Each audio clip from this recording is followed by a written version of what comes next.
বক্সনগর বাস স্ট্যান্ডে মহিষের মাংস বিক্রি করতেছে। মহিষের মাংসের প্রথম কাস্টমার লিয়াকত মির বাড়ি টিকটপুর থেকে আইছেন মহিষের মাংস নেওয়ার জন্য। মানে এটা মানে টেস্টের কারণে না অন্য গরুর মাংসের সমস্যা? না গরুর মাংস না, এটা টেস্টের কারণে। টেস্ট বেশি। কয় কেজি নিছেন? 10 কেজি। 10 কেজি। আর এটা আনারকলি মহিষ।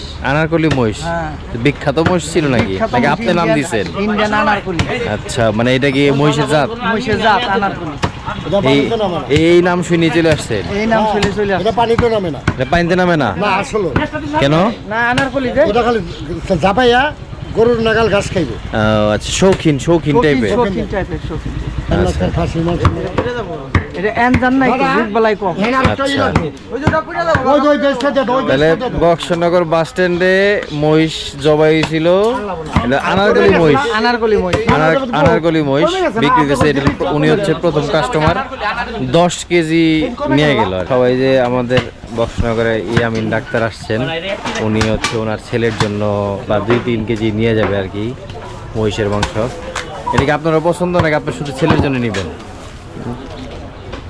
না সবাই পছন্দ করে মাংস, তো সবাই পছন্দ করবে না, মহিষের মাংস তো সচরাচর খুব বেশি সবাই খায় না। ভাই বুকুই মহিষ তো জবই হয় না।